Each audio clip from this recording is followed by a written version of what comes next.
Hello mga katotoo, maganda ang araw ngayon hindi dahil naimbitahan kami sa isang game farm. Puti katotoo, ito ang araw ng anibersaryo namin ni Daddy Boss. O diba may paani-anibersaryo pang nalalaman pero wala namang kaek-ekan na magaganap. Kayo ba paano nyo sineselebrate ang anibersaryo nyo? Kasi kami ni Daddy Boss normal na lang ang araw na ito. Palilipasin ang ikasampung anibersaryo namin ngayon ni Daddy Boss na may away, asaran, kabaliwan, tampuhan, gyera at lahat na ng terms ng awayan. Uy, joke lang yun. Pero totoo na nangyayari ito sa buhay mag-asawa. Dahil kung hindi nyo ito nararanasan, abay abnormal na kayo. Hindi na kayo tao, chariz. Ang tunay malambing talaga yan si Daddy Boss. Saan kaya banda? Lalo na napakabait ng kanyang may bahay. Eh di wow, kabaligtaran pala, maladragon. Lalo na kapag tinutoyo tayong mga misis na kumalaking katakot-takot, manahimik ka na lang. Relate kayo, no? Ang tip ko sa inyo, ito ang tatandaan ninyo. Si Mrs. may tama yan. Este, laging tama yan. Kaya wag na wag kang kokontra pag yan ang rumatrat. Makinig ka na lang at sumang-ayon kahit labag sa iyong kalooban. Totoo nga ang sabi nila, sa una lang daw mahirap yan. Pero habang tumatagal, pahirap pa ng pahirap. Sa totoo lang mga katotoo, ayaw ko ng drama sa pagsasama. Gusto ko action lang, yung may asaran at pikunan lang ba. Tapos sa huli, iiyak-iyak. Ano daw sabi, ayaw ng drama.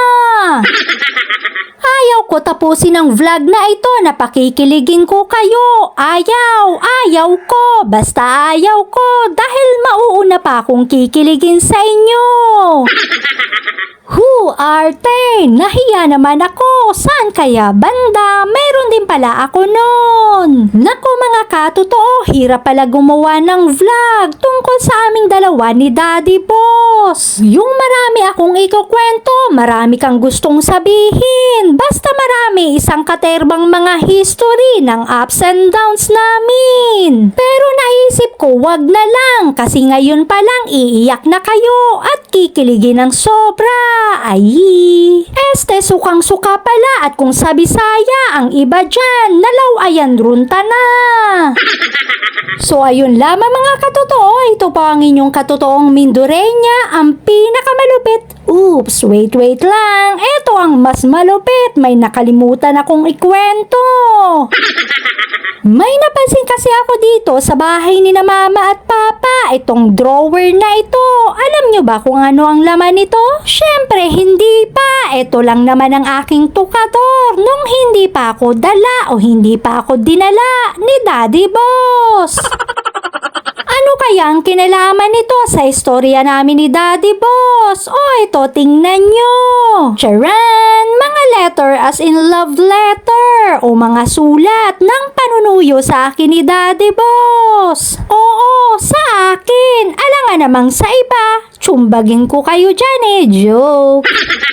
Halos andi dito pa lahat ang mga letter niya at take note, hindi akong tagapagtago niyan. Alam nyo ba kung sino? Si Pudras lang naman yan. Naku, napakasinop niya. Ng pagkakaalam ko, wala na mga ito dahil napakatagal na ng panahon ang lumipas. The best ka talaga. Yan talaga ang idol ko.